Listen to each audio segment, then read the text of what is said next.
The Outer Side is proudly supported by Tie Gear. Head to www.tiegear.com to explore the wide range of high-quality camping essentials, including guy ropes, screw-in tent pegs, tie-downs, and heaps more. Tie Gear.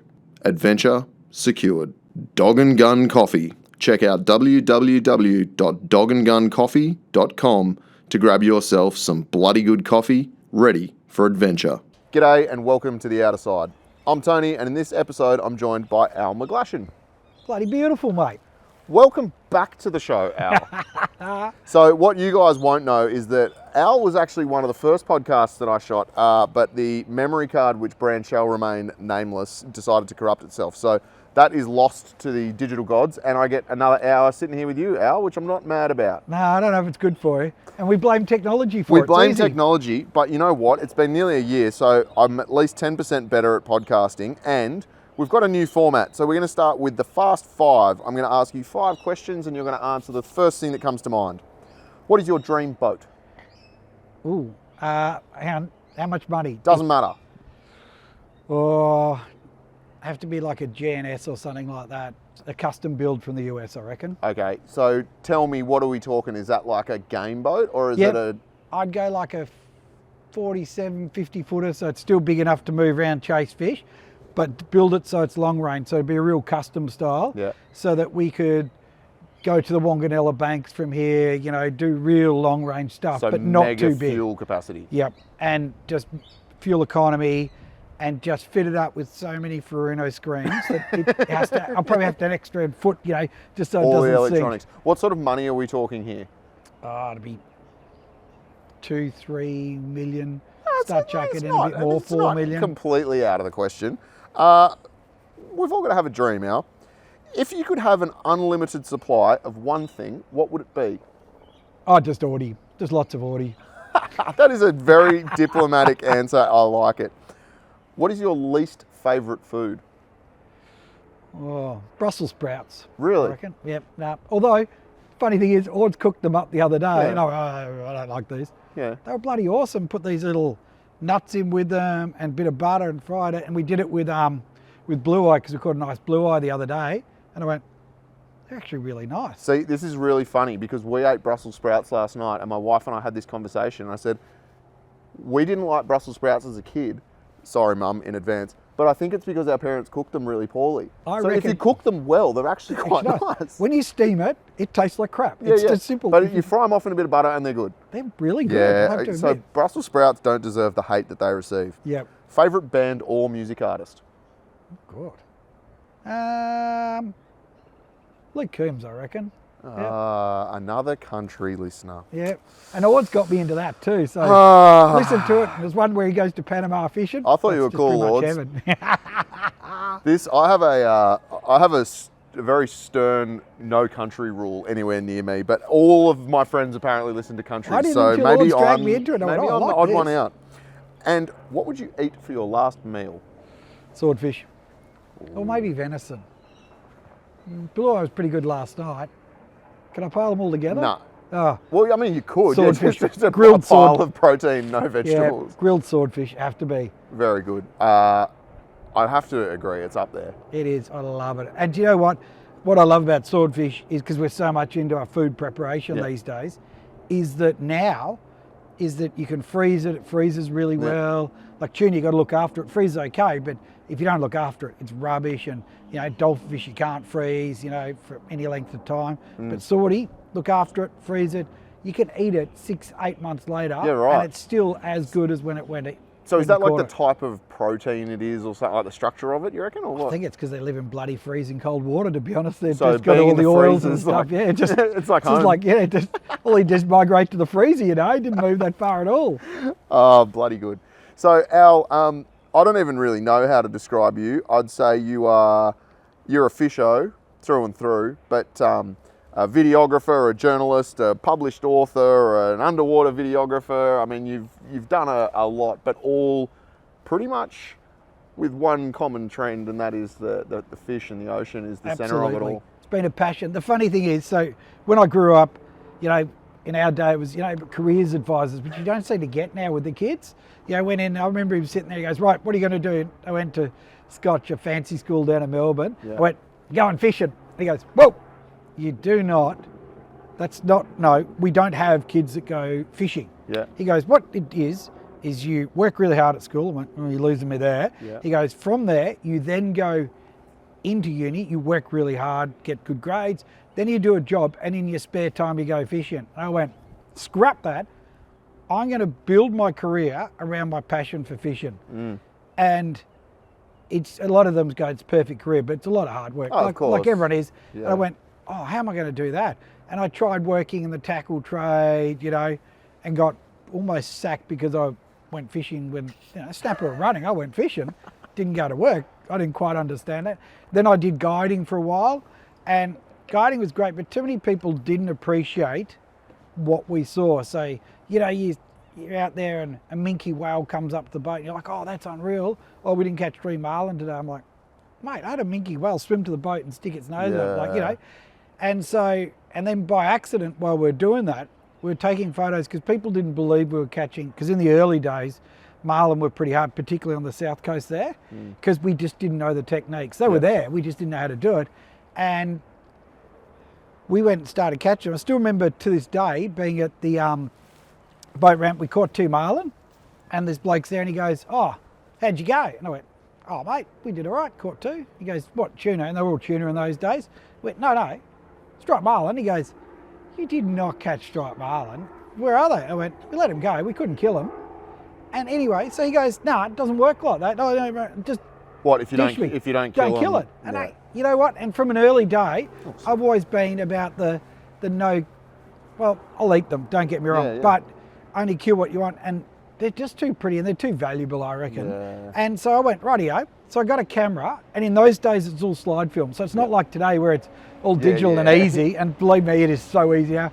And I went and did it and started taking photos. And then and my old man went to Harvard doing marketing. He got a scholarship. And he said, oh, what are you going to do? And I said, well, I want to make this a career. And he goes, remember, it's building blocks. Start with your basics. So do your local magazine or your local newspaper, and then build up, then do national, then international, then books, and then build up as a media empire, so to speak. And that's exactly what I did. Started with local mags and, modern fishing, which are all gone now, and then build it up slowly and do another one, and then did a whole series of books. So we did bestsellers with Complete Fishing Bible, and then did a bit of radio here and there. And then I really wanted to do TV because when digital came out, we got SLRs suddenly had video in there. Yeah. So I had a new way of sharing that passion, because I wanted to show a marlin beside the boat, all lit up blues and beautiful colours, not hanging from a gantry dead and grey. They look shit, Yeah. And so all of a sudden I could lift that the next level and then start getting it in video, and then we started building into the television. So is that like the sort of Canon 5D Mark II? Was it that sort of era? So Canon, in the really early days, gave me the Canon, I think it was a 10D was the first one they ever had, and I was still shooting slide film. And anyway, they said, oh, we've just brought out this, this camera, you got to try it, rah. And I went, oh. And I said, no, it's all right, I'll stick to what I know. Yep. Anyway, they said, take it away, you've got to shoot on. And I was shooting for Blue Water magazine, and I went and did the shoot, and I shot everything on slide and then shot it on the digital. And the funny thing is, when it came out, and Tim Simpson was running, it was actually before Tim was running, I think he was editor back in those days, and they ran all the digital and none of the slide. Really? And then I went and bought a 5D, and then now we're shooting, the new versions, just getting better and better. I shoot R5C now in the underwater housing, and it's just insane what we can do with it. The imagery that you can produce with tiny cameras, right? Which for you, obviously, with underwater housings, putting a broadcast ARRI in an underwater housing is pretty prohibitive. Just crap. Yeah, but like what you can produce now with relatively cheap gear is insane, right? And on top of that, the one thing I found really strange, so coming from a print media as a photographer, you do slides, they do the work in a drum scanner and do it all. And then when we moved to digital, give them raw, don't touch it. And when I moved into TV, get raw, shoot it in raw, so you can post-produce it and build it up. Like I went, hang on, I've been told never to touch it. And now I'm building everything up to a level, and now we shoot everything in raw and then put it into post-production to bring the colours out and bring it to life, you know. And so you're doing that, like the colour grading process and all that stuff yourself now? So we self-taught. So when I went to TV, when I decided to do it, we started doing it. Ron Croft and I did DVDs in the day when DVDs, and probably your young listeners are going to go, what? It's all right. I think, well, you know, the audience starts generally at about 25, so I'm sure they're aware of the concept of a DVD player. If not, maybe they've never owned one. Well, we did it. We just got together and started shooting it, and we wanted to always make it the blue planet of fishing because no one cares. Fishing shows are boring when a bloke's just winding a fish in. You want the bite, you want the underwater. So we went, right, we're going to do that. And we built a camera and started trolling it to film the strikes and all that. And it just exploded. And then we went to Channel 31, then Channel 10, and then, you know, built a way up to where we're now on Channel 9. And we went with production companies which basically screw you over every time. As a small, you know, as an individual, they just try and clean out all the money. And I just wanted to make something that we're proud of, and they'd like try and drain it all, and, you know, funding goes everywhere. And in the end, when we were doing Fishy with Mates, we just Ords and I said, right, let's just cut away. Let's go and do it ourselves.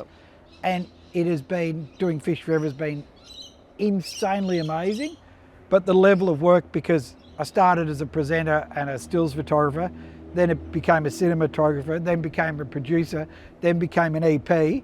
And as an EP, I've tried to teach myself the whole process, because people don't realise filming it's just one part of a much bigger process. Yeah, it really is, isn't it? And on top of that, as Ords and I worked together to build it, is that making TV or making YouTube, it's a jigsaw. You've got to get the shot of, you know, Tony hooked up, awesome shot of the marlin jumping, but then you need a shot of him winding the reel, you need all these other shots.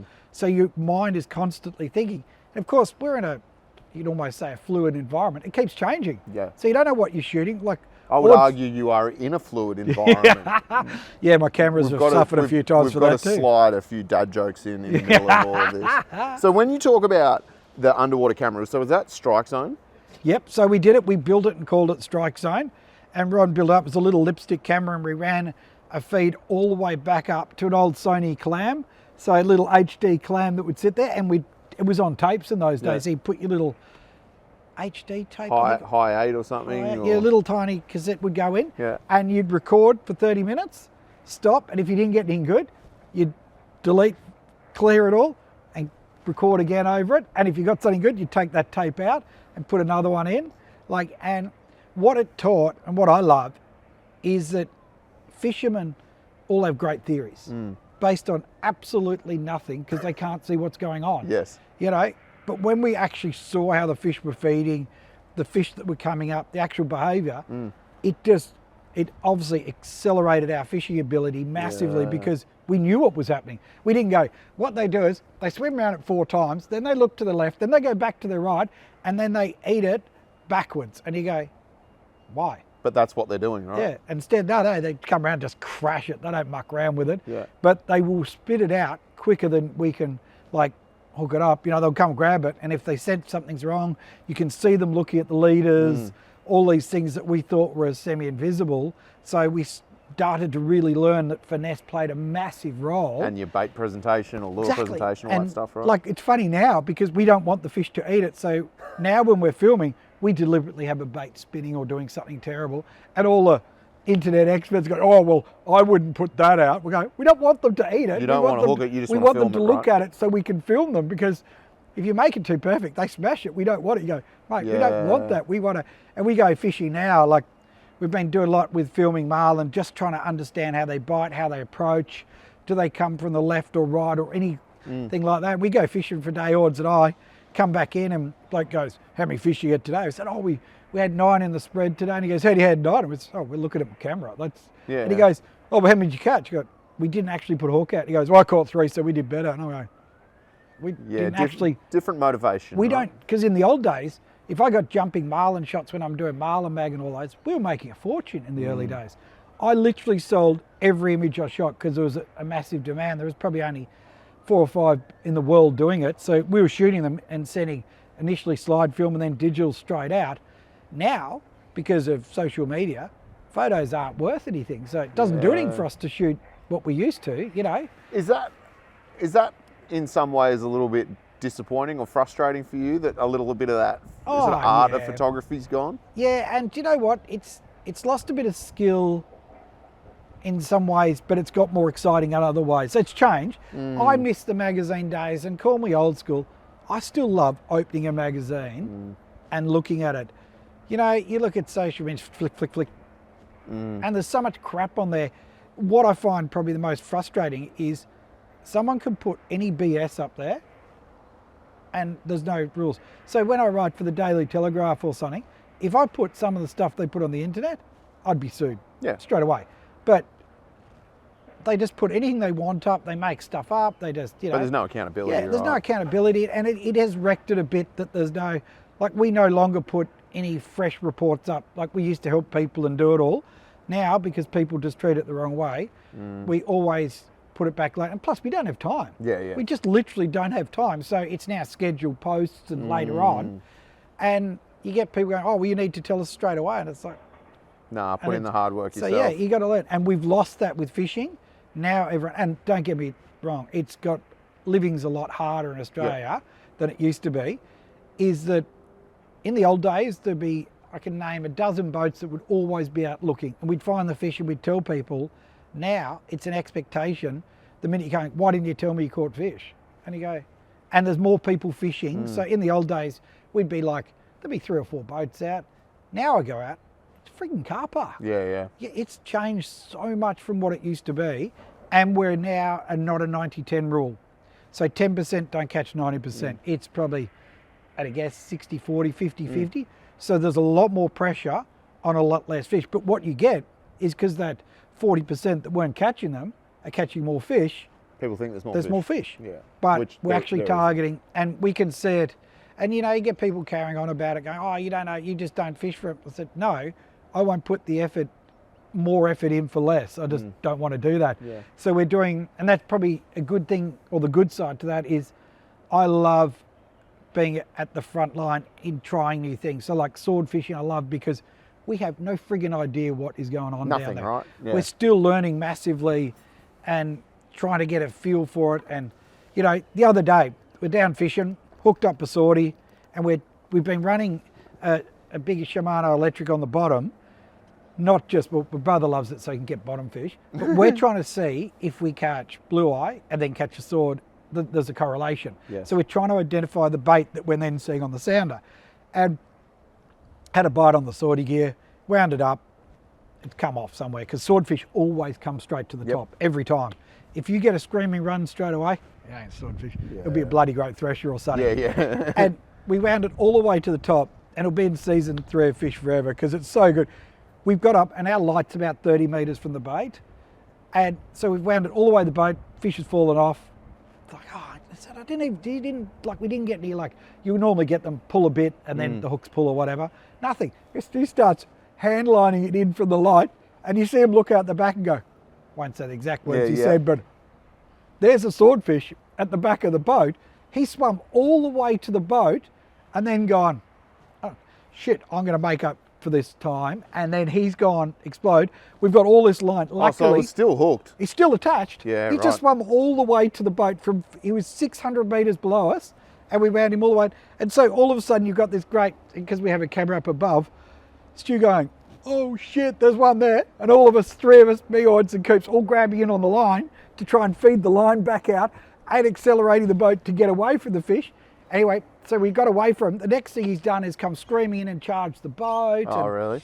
Just total behaviour. We have no idea. Like, we didn't pick it at all. See, I was talking to Shauno and Sammy about this because they've been doing a bit of sorting up off the Goldie, and they were saying a similar thing. Like, Sammy's got his line out one side of the boat and the sword's jumping on the other side of the boat, and they're like, oh, it's a free jumping sword. Oh, wait, no, that one's still connected, and there's there's slack line everywhere, and they were saying that this thing went down to the bottom, back up to the boat, down the bottom, and then it's charging the boat, and like they're a wild fish, aren't they? They probably didn't even go to the bottom, probably went down and went along, because we found that with a lot of them, and this is what we don't understand, is you hook them straight to the top, without fail. Like, if you're winding slack line after a sword bite, that's what you want. Yeah, because that means he's there. And then as it comes up, you'll suddenly get weight as the line will start coming out the side. If it's a bottom fish, it normally is straight behind you. Yeah. But normally the line will start veering. And Ord's hooked one that off Sydney that she and I both called for a bottom fish. And Coops goes, 200 kilo sword. I went, no, it's a bottom fish. It comes up and stuck its head out of the water right there at the boat. We'd already cut the light off, so it's even closer. Oh, no. And the only reason we cut the light off, we knew we had a fish on. Yeah. We had no idea how big it was, and we've gone, holy crap, that's like 200 something kilos at the boat. And Ord's I both called it wrong. Really? And then it was 3 hours later fighting, and we were trying to sat tag it because we've been trying to tag them to try and, because the keys with anything is if we learn about them, we can look after them better. And 3 hours later, Ords is over this fight because he'd gone down. But what they do is they never go right down. They go down sort of below the thermocline and sit for some reason, but they'll pull line off. Yeah, right. So they actually stay a lot of the time up high in the water, but we don't understand why they come straight to the top. Is part of the reason that you're so passionate about chasing swords because you don't know much about them? All the other stuff, like marlin fishing's great, but it is a bit boring now because everyone knows how to do it. If you live bait, you catch them. So long as you sound, and that thing, you got technology, you find the right sound, you mark the fish. I mean, you just drive along and drop a sinker down with live bait on their nose, and it's not dish you get or anything. It's just... They'll eat it. You'll catch them. And people go out and people are getting bigger and bigger numbers now, but it's all right. I'm like, yeah, whatever. I don't really, it's not doing it for me. And I do worry a bit about the way we look after the fish because we've had, some of the sat tag we've had with striped marlin is a surprisingly high shark attack rate.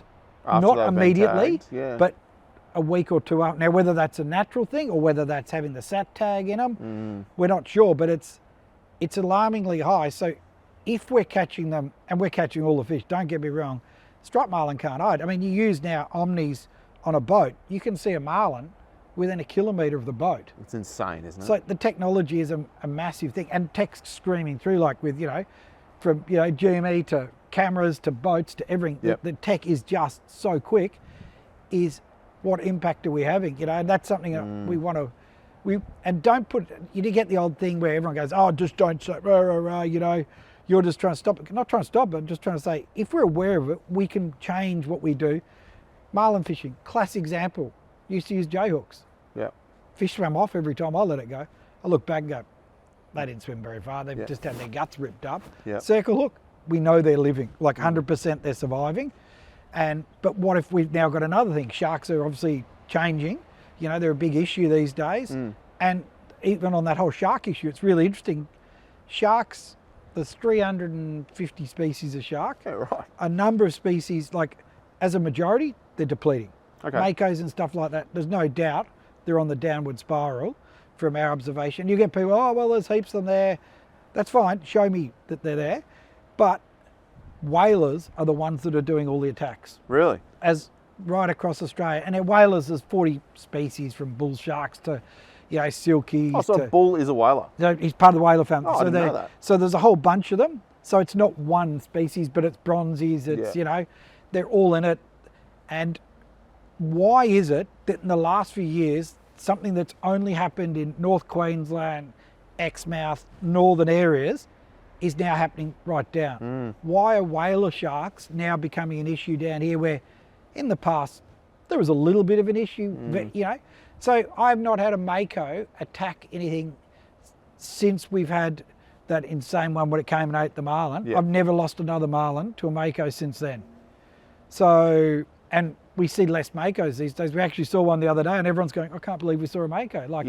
So, well, that's a good point actually, because I mean, even in my lifetime, like I've never been a shark fisher, but I remember seeing mako catches pretty frequently, and you don't see them that often anymore. I'm sure they're still catching them, but they're not in the same number that they used to, right? They've just disappeared. We used to have, what's really probably alarming is that inshore, you'd have little pup makos like, 10 to 30 kilo ones, and they'd be at the back of the boat, banging on the boat. You catch them in 2 minutes every time.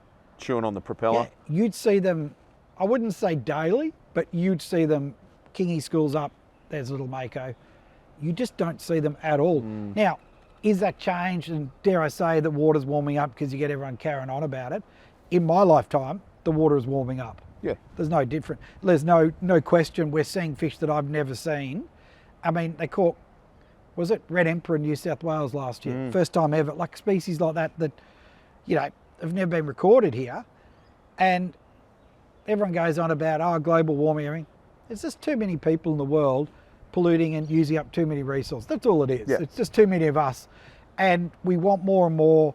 We expect it for less, like exactly what you said before. We used to steam, broccoli and that was it. Yeah. Now we do all these different ways. We want it, all year, not just when it's seasonal. We expect fresh tuna, all Always. year. So we put a lot more pressure on the system. So is that what's changing? But the government spend no money on research, on important research. We live in an island. We should know everything about our oceans. And we know so little, right? FA is what we know. Yeah, and I mean, look, even with the water temp thing, like last summer, we had like 26.5 degrees off the Central Coast where I live. Like, that's unusual. Yeah. Like, we were swimming in the water going, the water's hot. Yeah, and I think, climate change or whatever you want to call it, like the climate has been changing for millions of years. Keeps There's changing. no doubt about that, but absolutely humans are having an impact on it. Anyone that says that we're not is delusional. And there's just too many of us in the world and the population keeps going up and we want more and more, and it's now a throwaway society. You can't get something and fix it the way we used to the same level. People just throw out and buy another one. And so that's a lot of resources used up. Yeah, and look, like, this is something that, actually, I think we spoke about this last time we attempted to film this But show. you'll never ever see that. Yeah, you'll never see it because it doesn't exist. Thank you, Sandisk. I did mention it. There goes the Sandisk sponsorship. Yeah. I was in the commercial fish market in Tokyo and walking around there, and it made me quite sad because I was walking around there and I was fascinated because I love fish and seafood and I like eating it. But I was walking around and going, they do this every single day, and that's one fish market in one country. How is that sustainable? Like, it's not an infinite resource, right? And then sure, there's fisheries management, and then there's illegal fishing, and there's all this sort of stuff. But it was really quite sobering in a lot of respects. And I sort of walked out of there going, geez. It is a worry. Is all that going to still be there in another 20, 50 years? Well, that's it. And do you know what? If you look at what we caught and what we catch now, species that used to be prolific and we'd eat, and you look at all the old photos, like you look around Sydney, we had New Zealand kingfish here, like proper kingfish regularly. Now, where one gets speared or caught, it's in every social medium for friggin' years. It keeps coming up, and we just don't get it. So we are having an impact. But if you go back to what you're saying, just walk into every single supermarket and go down the canned tuna aisle. Like, it's massive, and you think every supermarket in the world has that much canned tuna. And at the moment we're taking, and it's really interesting, so we've just been fishing in Fiji, which they had the hottest water we'd ever fished in, 30 degrees. Wow. So we weren't catching blue marlin. We end up actually catching a 50 kilo yellowfin in 30 degree water. Wow. But the fishing was hard, Yep. But they're catching, I think I'll have to look up the exact amount, but it's an astronomical amount of tonnage out of the Western Pacific, which supplies more tuna than anyone else. Now, longliners get a really hard time. They're 9%. Really? Per seining is the massive issue. And per seining, they just put a net around the whole lot, pull tight, and there could be any, it could be anything in there, right? And we get this thing where if you go down that same aisle, it's all pole and line caught. And I can't get any of these companies, and they're not trying to be political, but any of these big tuna companies to tell me where the pole and line is caught. So this is the thing. People go, it's dolphin free. Because it says it. Is it dolphin free? What does dolphin free mean? I've always pondered this. Does that mean that dolphin is a substitute for tuna? Does that mean if you served me dolphin, I wouldn't be able to tell the difference between that and tuna? No, because this is a really fascinating part. So in the early days with the tuna fisheries, in Central America, Mexico, all the way down there, which they have the biggest yellowfin in the world, they swim with spinner dolphins for some reason. So you find the dolphins, you put a net around it, you pull tight, you'll have 50 tonne of yellowfin under it. The problem is you got to bycatch dolphins. Now they started letting them out the nets, and I think one of the environmental groups filmed them because the dolphin's going to invariably get hooked up in the net, and it just went up through the crusher and just got squashed. Friggin' barbaric. But this is what frustrates me with all this environmental movements. They want the tuna still, so you don't want it to affect you, but I don't want dolphin in it. I don't want to kill dolphins. So all they did was move the fleet to the Western Pacific. Where so it's now less regulated. So now they're saying it's more regular, and we're looking into it at the moment to try and learn. And ours, for some reason over here, don't feed with dolphins. So if you get bottlenose, commons, we don't seem to have the spinners on the same levels. If you went and put a net round, which I'm sure they all did straight away, put net round, pull tight, went nothing under it. We just got heaps of dolphins. But what they do, which is probably even worse, is for some reason in the Western Pacific, anything floating, any flotsam, from an old boat to a palm tree, becomes this amazing ecosystem with barnacles, crabs, triggerfish, sharks. Tuna love them. And so now what they've been doing is they've spread out, or they're running helicopters to find anything floating, put a net around it, catch tuna. But you kill a whole ecosystem around it. Apparently they've got to the extent now that they're running all these fads with radio beacons on them so they know where to go to check them. And we've been seeing these things turn up in Queensland that are sounders on it, so they're actually showing what's underneath. Like, I haven't seen it firsthand, but if that's what's happening, and it's not really a fair fight, is it? Like, no, the fish don't really have a chance. No, and you've got countries that agree to it. You've got a lot of smaller countries, so a lot of island nations throughout that Pacific rely tuna as their single biggest income, which they sell to foreign fleets. And what we need to do is help them to run their own fleets in their own waters so they can manage it better.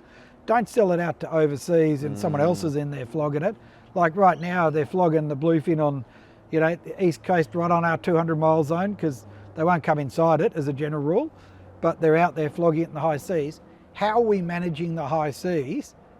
But if there's a demand, there will be a supply. And people still want canned tuna, still want fresh tuna, they still want fresh fish. So it's very complex. That tuna auction in Tokyo, we did a guided tour with this guy. He was fascinating. He knew a lot. He obviously does it every day.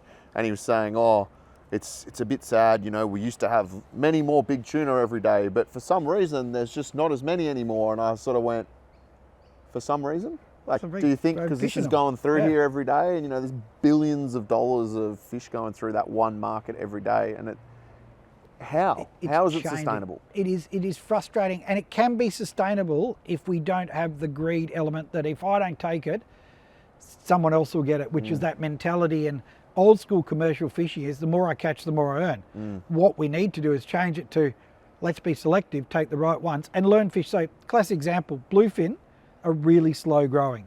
Like 10 years to spawn, it can be 40 years of age. 10 years to spawn? Yep. Yellowfin, a couple of years they're spawning. So yellowfin are actually, so that the sea should be full of yellowfin and striped tuna, but they're not because we overfish them in many areas. And what's really cool is with the bluefin, because they got hit hard, the numbers went straight down really fast. We started doing research, so CSIRO, Japan, everyone started actually studying them earlier on. And we now have seen the numbers come back because they spend a lot of their time in Australian waters, so they don't get flogged the way they do. And now, like I never thought I'd see 100 kilo bluefin. Now they catch them down in Portland, Victoria, Tasmania, South Australia. And I've seen a couple of belters just in the last few weeks. And in the next few months, they'll be up the East Coast. And there is a classic example, if you look after it and allow them to grow and also utilise them, make sure that you don't waste things. I mean, I remember catching my first big bluefin, sat on the deck all day. I didn't know what to do with it. I knew you just cut it up, and then I cut up the end of the day. I went, that tastes like crap. You've got to put them on ice and, get them and manage them and look after them. And do all that stuff. Straight away. So, and this goes back to the same thing. It's research and then we educate and we can change these things. So it's really easy to do. We've just got to get rid of the other ones, I'm not going to do that, that fight everything.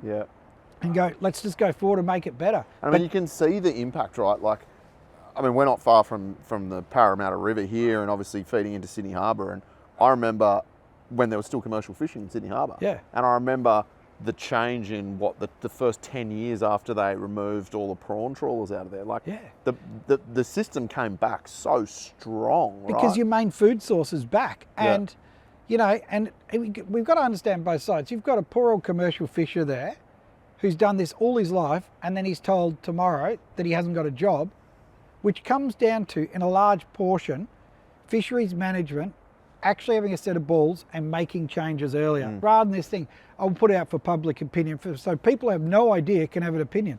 We need a strong stance to go, okay, these are the issues that are happening, and you need commercial and rec fishers to step up and go, yeah, we need to, right, we're realising. So never this, where it's a reaction after it's happened. We need to be proactive, which goes back to the same thing, research.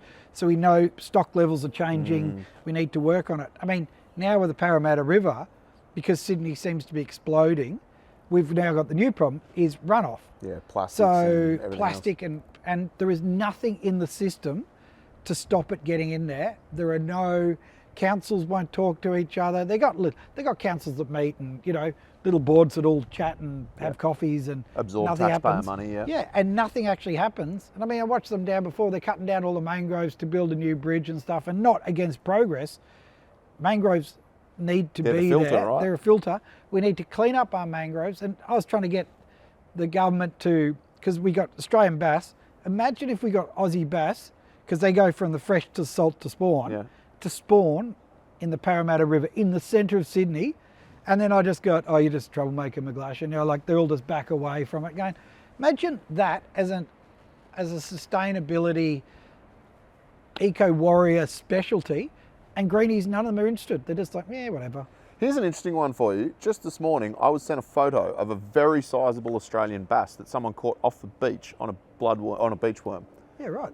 What the hell was that fish doing there? Probably the floods. He probably Yeah, went out there. He's still in fresh water the whole time going, it's against his will. Yeah, he's just been pushed out. Well, they're down now spawning, so they're starting to move down now to spawn. So yeah, he might have got washed out. Where am I going? This doesn't look right. Yeah, he's in a gutter with big Jewies swimming around and he's going, probably chased out by the Jewies. Hey, it was just talking about Sydney Harbour and I guess what we were talking about earlier about, you know, what we used to catch first. Now, did you see the snapper that got pulled under Sydney Harbour Bridge on the weekend? Yeah, and do you know the funny 107 centimetres, 102 centimetres, something. An absolute donkey of a snapper. Insane fish. And do you know what? They used to catch big snapper in Sydney Harbour regularly. That's what I was getting at. That was it. I remember all the old photos. You got them with the old wooden boats lined with snapper, and that's a classic example that now they'll all be going, snapper are great in Sydney Harbour because one was caught in 10 years.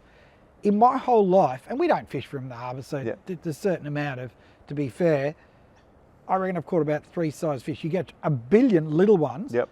So what's happening to that population? Like, again, goes back to research. We need to invest more in research so we get better understanding. And a key to that is citizen science needs to be involved. Now you get a bit of sort of argy-bargy with the scientists wanting to control it all and stuff. Of course, yeah. It's not about them and it's about the bigger picture of understanding the resource and utilise, you know, we did the tagging program with New South Wales game fish tagging program to do satellite tagging because a lot of the scientists try and control all of it and we go, no, you've got a resource there. You've got all these fishermen that want to be involved. You need to utilise them and put them out there. And we did it and had every swordfish survived. And one even got caught in a longliner, which then, of course, people go, oh, I can't believe it was caught by a longliner. No, that showed that in 4 months, that's really good data we're getting back. Yeah. And what we're trying to push for with our new series through Fish Forever is get people thinking about it and not fight with each other. We want everyone on side going, well, let's work together on this and let's build it. And unfortunately, let's get the government to actually put some money into something useful, you know? Yeah, and I mean, I've seen, you know, throughout my lifetime, like I can remember when people started tagging fish, right? Like as in citizens, rec fishers tagging fish. And now it's like, it's a badge of honour when someone catches a tagged fish and they post a photo of it on Instagram and they'll post the certificate that they get and they'll, you know, go, oh, does anyone know this bloke who caught it however many months ago? And you can see all the growth rates and I mean, the sat tags are another level again, right? The data that you get back. We should be doing more of it. And, you know, it's really important going forward. Like we're saying with the striped marlin, if there is a problem, we can learn and then go, right, we need to change what we do, need to catch them quicker, we need to do whatever. Or if it's to this point that it's tired, we can harvest that fish instead of letting it go and feed the bloody sharks, you know? Yeah. But it's all about, and the problem we get is that, you know, with ministers and stuff that are fighting and putting blue groper bans up, you create an us and them even more instead of working together. And let's face it, I don't know many ministers that genuinely care about, they're just short term, they don't really care about making it better. Well, they care about getting re-elected is what I can ascertain. And I don't know how they get re-elected with some of the stuff they do, because bloody hell. I don't know either, man. I mean, the blue groper thing, I've talked about it on this show a little bit, but it's something that I'm, it's close to home for me because I fish off the stones.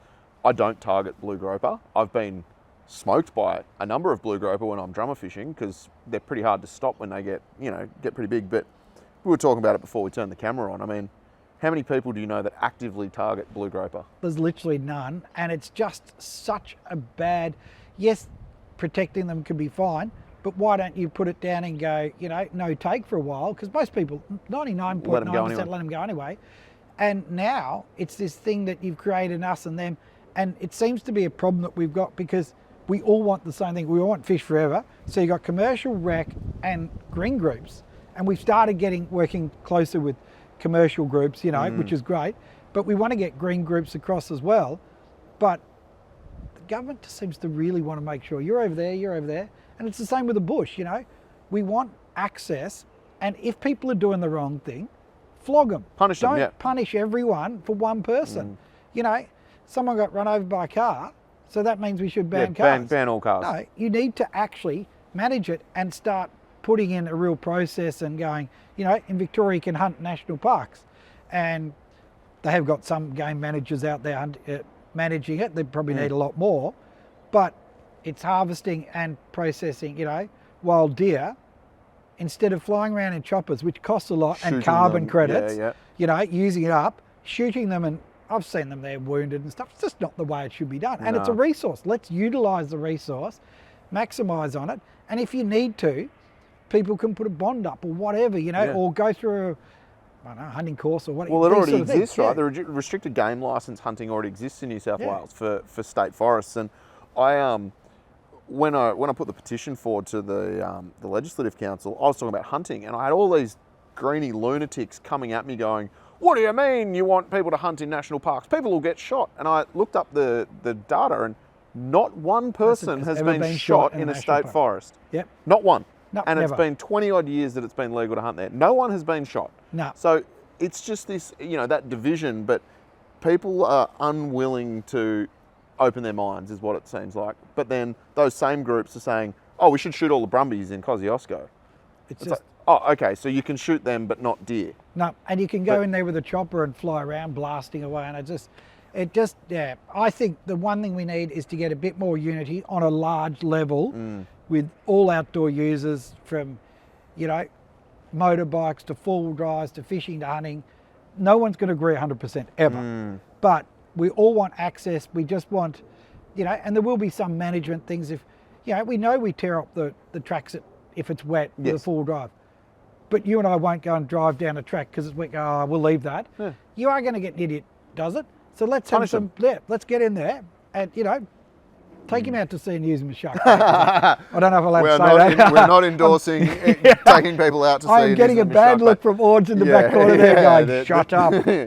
Here's a good one for you. Did you see the announcement in Victoria this week? They're banning machetes.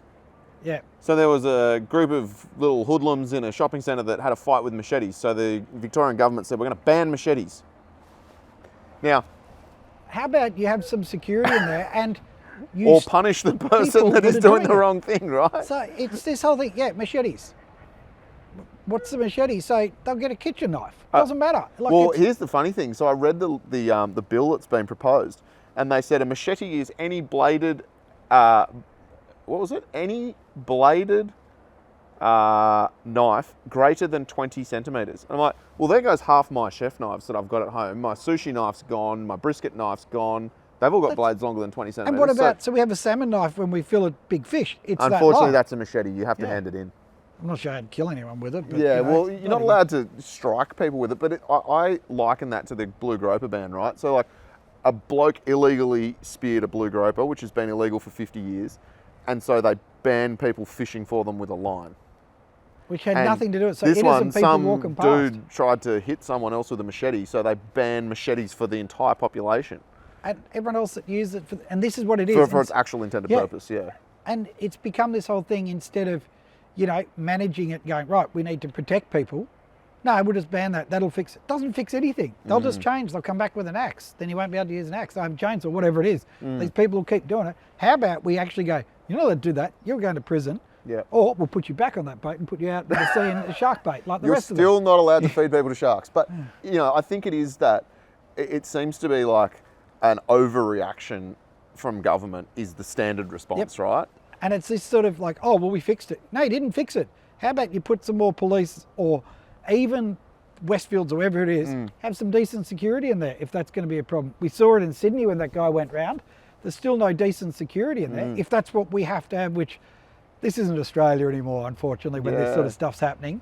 It's frustrating for me that these things, but you can get away with it these days. It is, and you're talking about enforcement and greater enforcement. I read something recently about Victoria laying off a whole bunch of their fisheries officers. Did you see? Yep. Did you see So what's they going were on there? going to. So when I announced it, so I got inside info, put it up, and this is where our own people going, no, they're not doing that. Fishermen were saying, no, they're not doing it. Yeah, they are. Oh, you're just making stuff up. I went, no, I'm not. Anyway, of course they are. So Victoria's obviously overspent on everything. So they're going to cut out fisheries officers, yet you pay for a licence, and they're going to do it in Port Phillip Bay because they said everyone behaves. Well, we've got a house down on Port Phillip Bay, and I can tell you there are lots of people there taking shellfish and fishing, They catch them all the time, right? So it's just, that's not going to help. And we're paying for the right to fish. So fishing licenses are good if the money goes back in. Now, why are we, and I'm not talking about senior management so they can have more cups of tea. Yes. I'm talking about on the ground, yeah. actual people doing the job. And we see with government, they get very top-heavy. They got 50 managers for one person. And it's like, hang on, let's just clean them all out and fix it up and actually run it like private business with Sounds everyone like else. national parks. Top-heavy Exactly. bureaucracy with no frontline workers. And you know what, these national parks are amazing, that we need to look after them. Don't lock it up, manage it. And if you need more money, let's look at ways that it can be, because I'd pay a fee to access to do things if I knew the money was going back in to actual parks, not flying around in a chopper with your mate shooting deer. $1,500 an hour or whatever it is. That's not what I'm, that sort of stuff. And this is an interesting one, because I used to buy a national parks pass, an annual pass every year with my rego, because you used to be able to add it when you did your rego renewal. You could add a national parks pass, and I used to do it, and I got the shits with it because I was losing access to national parks that I used to be able to drive into, and then I couldn't. I'm like, well, why am I paying? Because I'm basically paying for gates to lock me out of the areas that I'm going into. So this is, I think, a bit where people got a little bit confused with my petition. They were sort of going, oh, so you're just saying open everything to everyone and make it a free-for-all. I'm like, no, that's the opposite of what I'm saying. I'm saying I will pay more if it means I've got access to the land and it's managed effectively. And do you know what happens then? So when you have that ownership like that, is that when you're in there and people are doing the wrong things, you write down all the red joes, you'll do all the stuff because, and if we had to do even, and it's not set in concrete, we go, rightio, we have a bond, or we pay for a permit fee or whatever so we can go on these tracks or whatever, only limited people allowed on there. Most people will be fine with it. And you look after it. And when we brought, the same thing happened with marine parks. When we brought them in, they didn't put marine parks where fish spawn. They just put it on a headland, they put it here. Like, marine parks are actually a good thing. But what we need to do is, okay, snapper are spawning in this area in, I don't know, October, November. So this is a no-take, a no-go zone during this period, or whatever it is. Instead, they just put it on that headland there. They went, oh, that looks like good over there. And then you have fights with people over it going, oh, but no-take zones are great. I went, they are, but striped marlin aren't in any, so we could still troll through it. So you manage it in a way and go, okay, demersal fishing here, we need to stop because, I don't know, the blue-spotted goby or something spawning, we've got to stop it there. But you can still troll through there, and you can't anchor and dive on it with your bloody great anchor dragging across the bottom. So there's a little bit more science-based rather than emotionally based. Conservation is not an emotion, it is pure science. The problem is what we're getting now is that people grab bits of science. So they take a bit here and go, oh, the four drivers destroy parks because a tyre did this in one. And it's like, no. you can't do that. You've got to do the whole approach. And they had it with the tagging program that you're saying earlier, with the New South Wales tagging program. When they were trying to lock up large pieces of the Great Barrier Reef, they said no one fishes except for around Cairns because that's the only place they tag marlin. Well, that's a hot spot where they are. That shouldn't be used against you. And so this is where it's got all this complicated, when we should be everyone being in together. But again, population's increasing.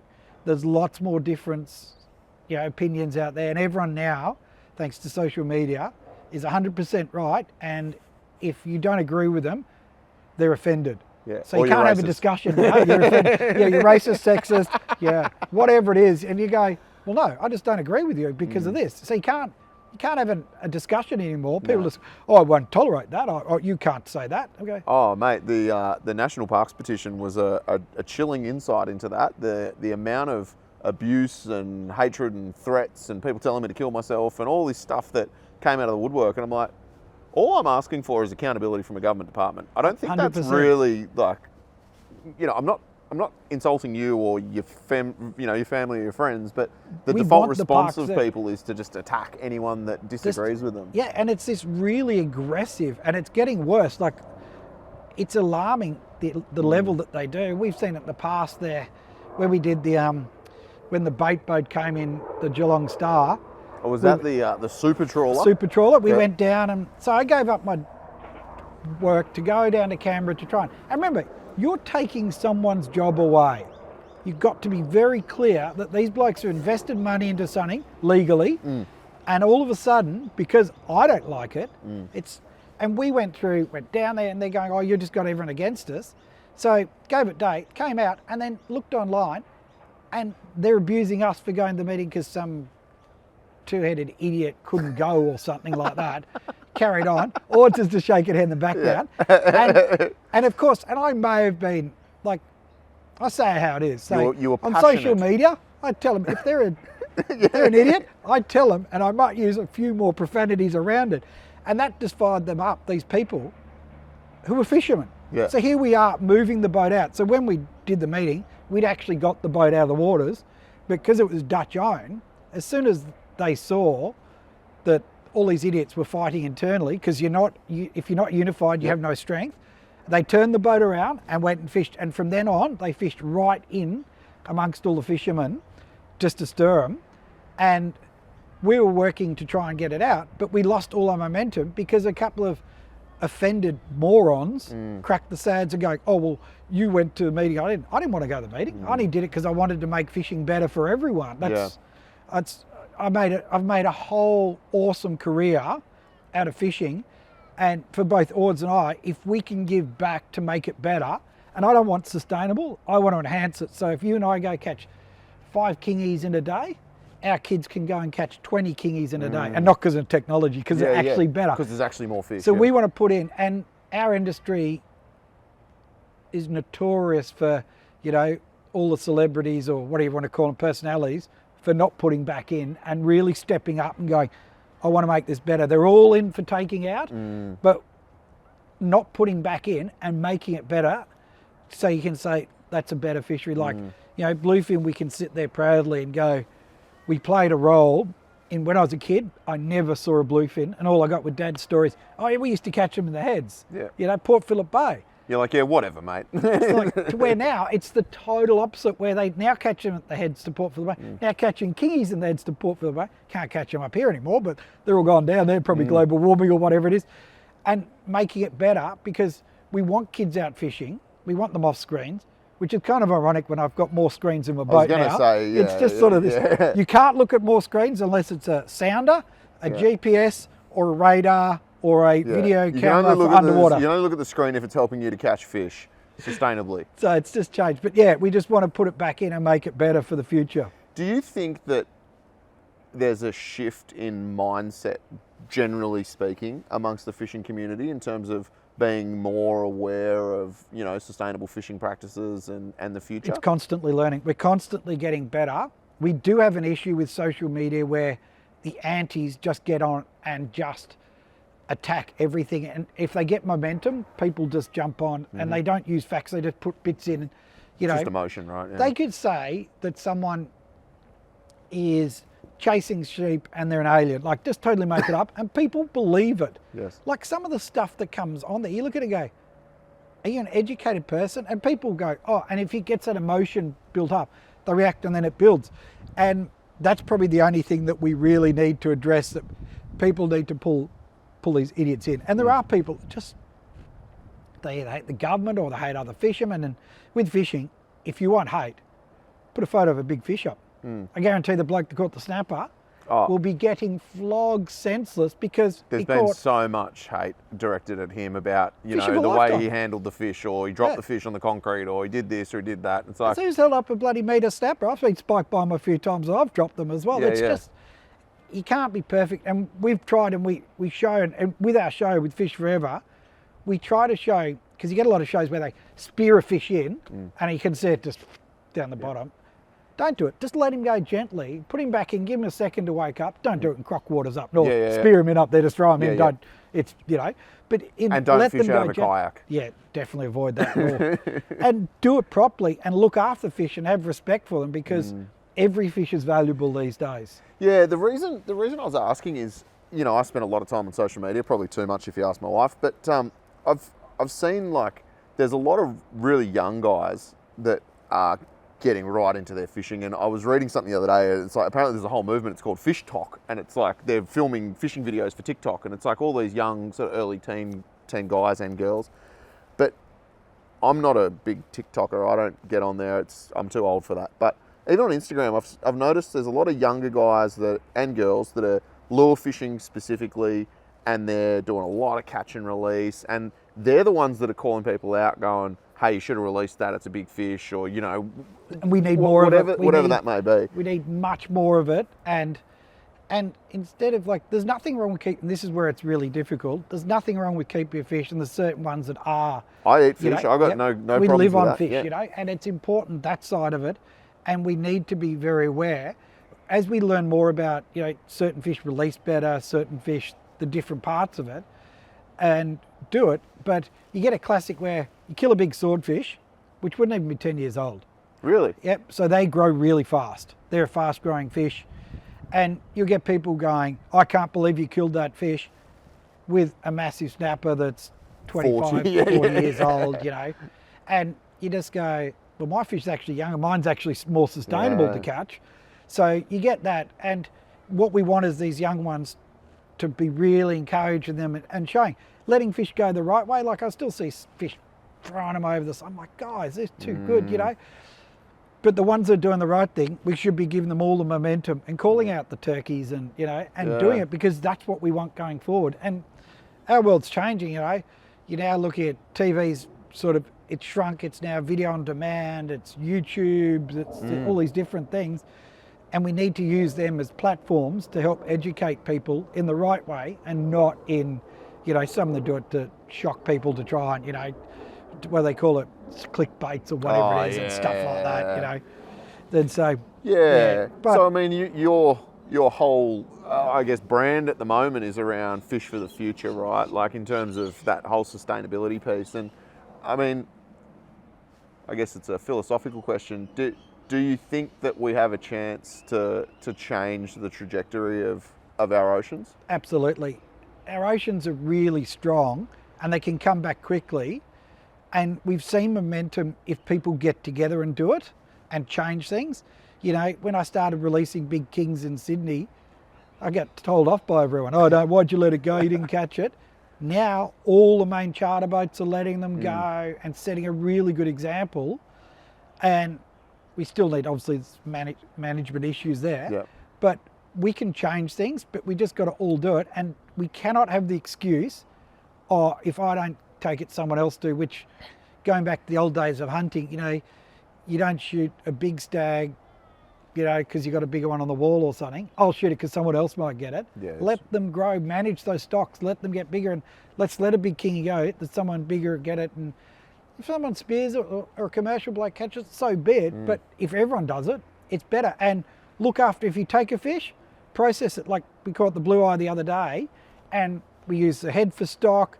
We did the wings for dinner and turned in. We did all the fillet. You keep the skin on it and grilled it all, and nothing was wasted. So if you take a fish, utilise every part of it. Yeah, treat it well and utilise Yeah, it. just respect for it. And do you know what? We love it. Ords and I have the best fun cooking up new ways, and we pull bits out of the garden, and you're putting less pressure, so you're buying less from supermarkets. Yes. And I don't understand how people can have a boat like ours, a couple $100,000, go out and catch a big tuna and then not eat it. Like, I'd just let it go. Like, I just spent all that money.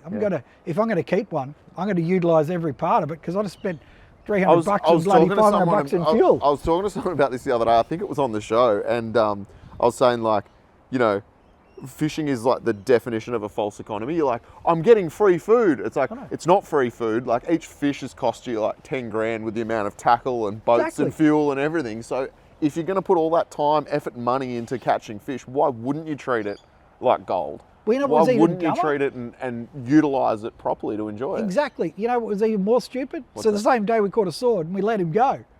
We said, oh no, he's too cool. Like, it's such an awesome fish. Let's let him go. And then we're like, well, that wasn't the smartest thing. Do you know, I had a great conversation with Jordan. Shout out to Jordan if you're listening, who works at Freddy's up in Erina, my local tackle shop. And he was super excited. They were just out off the Central Coast, and he caught his first cobe. And there was I think it was like a leatherback turtle or some weird turtle that there was footage of on the news, right?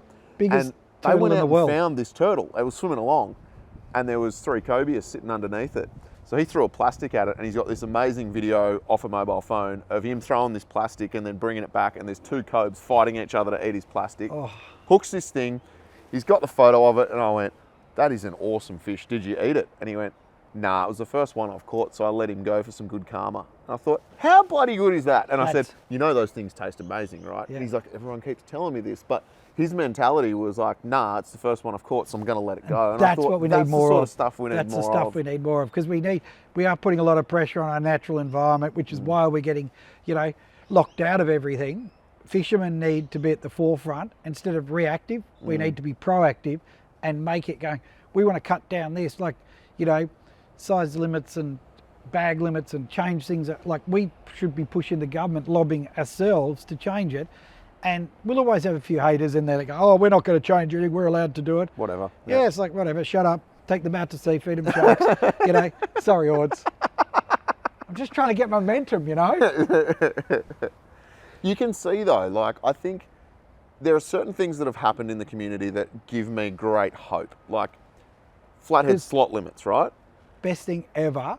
You look at it now, and whenever anyone puts a photo up of a big flathead on social media, there's 100 people in there going, I hope you release that, there's a slot limit. And, I've not seen anyone, I mean, I'm sure there are people out there, but the vast majority of people have gone, that's a great idea. And it's great. And do you know what? We're going to have big fish. And we saw this. So when we did the cod one in season 2, we filmed big cod, and we took one of the guys, Jamin Forbes, who's one of the scientists, who's not only a guru cod, but he did a lot of his research and thesis and all that fancy science stuff on him.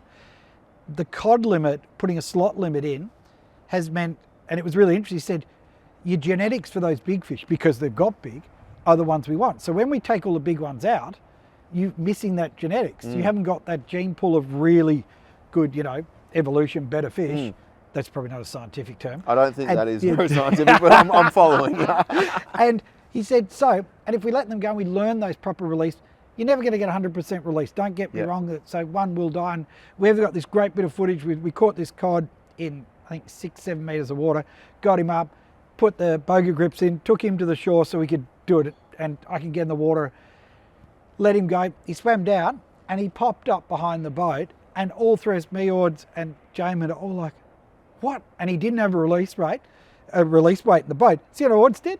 Dropped the camera, jumped over the side, swam over to the cod and grabbed it and swum it down, because all it needed to do was go down 2 meters before the thermocline just to regulate itself, because cod do survive really well if you do it.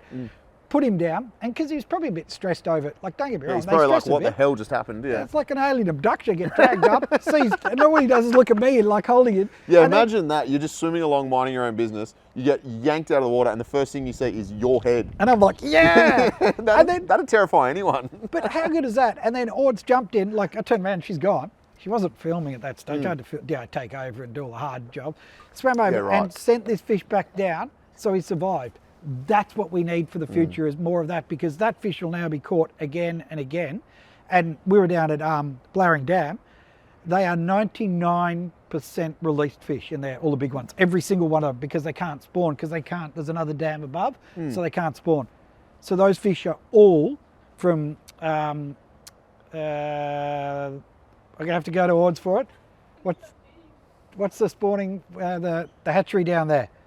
Anyway, the hatchery, look it up. Watch the show, that's the easy way. Yeah. Watch the show. They're all 100% released. So now cod are getting better, you know. Ozfish are putting more snags in, we're looking after rivers better, we're taking out drum nets and all these things. But you know who's driving it? Fishermen. Yeah. Anglers, because we want lots of fish. We want fish forever. It's that simple. That's so good, man. Well, I've really enjoyed the chat, Al. It's we've covered a lot of ground, and I love your passion for this stuff. It's truly infectious, and you know, I hope that people really pay attention to the work that you're putting in and the messages you're sending, because I think it's really important for everyone. Absolutely. And you know what? You might even get a pillow sponsor if I come back on, because a few of them will be asleep by now. A pillow sponsor. Yep, and they'll wake up and go, oh, That's good. we finished yet? Oh. Actually, you know what? I go to a lot of trade shows, and no matter what sort of trade show I go to, whether it's a boat show, a four-wheel drive show, a truck show, ag show, the bed companies that sell those $20,000 orthopedic beds. Yep. You ever tried one of them? Nah. I've tried them heaps of times. Because you're at every show. Yeah, because they're at every show. And if the show's a bit slow, I'm like, I better test out this bed. Test it out. So if any of you are listening from one of those bed companies, hit me up. Could be a new one, Captain, here. Mate, it's been awesome. Bloody awesome. Thanks Absolute a lot, Al. pleasure. And we will see all of you next time on the outer side. And I'd just like to mention once again, we do not condone taking people out to sea and feeding them to sharks. See you later.